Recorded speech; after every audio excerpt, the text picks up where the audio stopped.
Hong Kong é uma das regiões mais ricas e prósperas do mundo, conhecida como a capital dos super ricos. Imagina um lugar com prédios super luxuosos, onde a maioria da população tem um enorme poder aquisitivo, sendo que 1 a cada 7 pessoas são milionárias. Imagine um lugar onde a quantidade de pessoas ricas por lá é tão grande que se tornou a cidade com o custo de vida mais caro do mundo. Pois é, essa é a famosa Hong Kong. Seu PIB per capita de 46 mil dólares é um dos maiores do planeta e, pasme, é 4 vezes maior do que o da própria China. Ao contrário dos chineses, Hong Kong se desenvolveu com uma economia totalmente baseada no livre mercado, e a liberdade de expressão sempre foi muito valorizada por lá. Mas afinal, como Hong Kong se tornou um dos lugares mais ricos e prósperos do mundo? E o que foi o responsável pelo tamanho sucesso da região? É o que você vai descobrir nesse vídeo. Hong Kong é uma região super rica que pertence à China, mas tem um jeito completamente diferente de governar. Hoje, Hong Kong é um território que chamamos de Região Administrativa Especial e segue o princípio de um país, dois sistemas, ou seja, possui uma economia capitalista baseada no livre mercado sem nenhum tipo de interferência do Estado, além de um sistema político totalmente separado da China continental. Pelo menos na teoria, mas você vai entender isso mais para frente no vídeo. Mas como Hong Kong se separou da China? E por que essa separação foi um dos motivos que explica o tamanho sucesso e prosperidade da região? Essa história super confusa começou entre 1839 e 1842, período que marcou a Guerra do Ópio. Mas por que essa guerra eclodiu na China?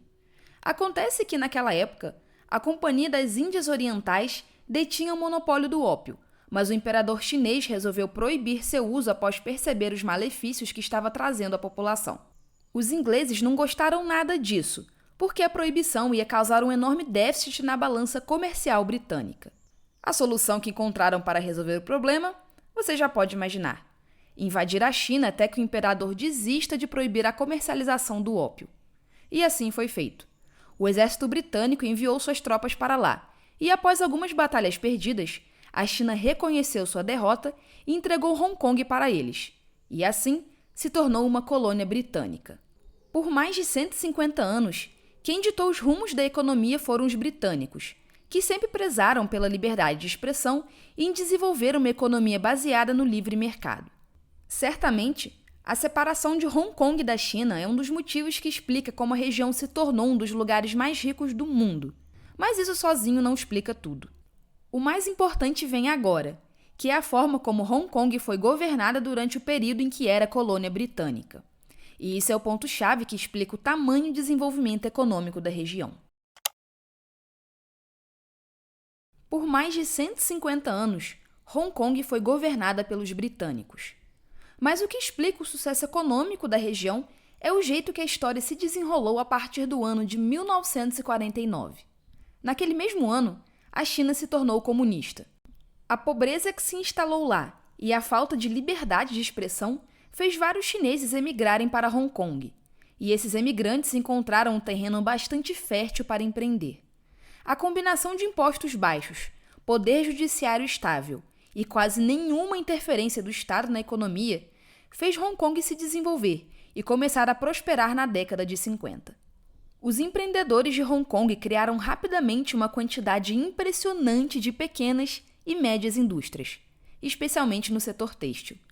Mas não era só da indústria têxtil que Hong Kong vivia. A economia foi se diversificando e criou novos mercados no setor de vestuário, plásticos e eletrônicos. E tudo isso era exportado, principalmente, para a Europa e Estados Unidos. A mão de obra imigrante à procura de trabalho, somada ao terreno fértil para empreender, foi o fator crucial para o desenvolvimento de Hong Kong. Mas você já se perguntou quem eram as cabeças brilhantes que estavam por trás do desenvolvimento de Hong Kong, principalmente no início do seu boom econômico? Pois bem, quem estava à frente de Hong Kong era um britânico chamado Sir John Cowperthwaite. Ele tinha total controle das finanças do governo de Hong Kong e sempre manteve os impostos os mais baixos possíveis e se recusou a impor qualquer tipo de tarifa de importação. Graças a Cowperthwaite, a região tinha a economia mais livre do planeta. Essa cultura estabelecida por ele permanece até hoje, e Hong Kong é uma das regiões com os impostos mais baixos do mundo e orçamento governamental rigidamente equilibrado. Mesmo que os rumos de Hong Kong fossem ditados pelos britânicos, seus habitantes não faziam nenhuma espécie de objeção quanto a isso, já que os seus conterrâneos chineses estavam mergulhados na mais completa pobreza, especialmente na década de 50, 60 e 70. Mas eles sabiam que um dia isso iria acabar, e Hong Kong voltou a pertencer à China no ano de 1997. Apesar de toda a prosperidade econômica, era inevitável que Hong Kong, um dia, fosse voltar para as mãos da China continental. E assim foi feito no ano de 1997, sob a promessa de que Hong Kong continuaria a desfrutar de um alto grau de autonomia do Partido Chinês, além de total liberdade de expressão, tanto da população quanto da imprensa.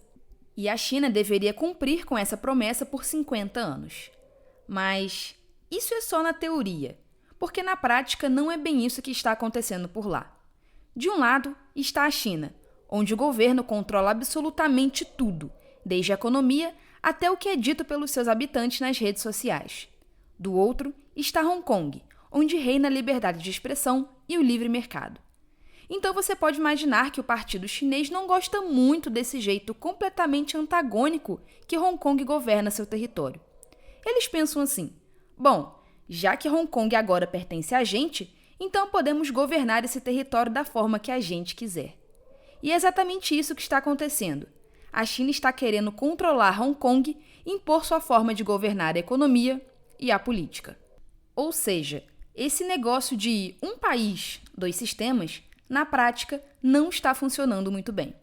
O governo chinês já vem implementando suas políticas intervencionistas por lá, quebrando sua promessa de permitir que Hong Kong seja uma região autônoma por 50 anos. Obviamente, a população de Hong Kong não está gostando nada disso e estão tentando resistir a todo custo. Pouco a pouco, a China tem dominado a política em Hong Kong, aprovando leis que vão totalmente contra a liberdade de expressão. Como exemplo, podemos citar a Lei de Segurança Nacional, onde qualquer pessoa que for contra o governo chinês será preso. E a polícia chegou até a criar uma linha direta para denunciar os infratores. Bizarro, né? Todas essas tentativas da China de dominar o parlamento e acabar com a liberdade de expressão culminou em uma onda de protestos em 2014, 2019 e 2020. Imagina só você nascer e crescer num ambiente onde a liberdade de expressão é muito valorizada. Aí, do nada, um outro governo começa a te proibir de falar o que você quiser. E o pior, prender você por fazer um post no Instagram ou um vídeo no YouTube criticando o governo. Isso é realmente muito estranho para os habitantes de Hong Kong. Bom, pessoal, é isso. Muito obrigada e até a próxima.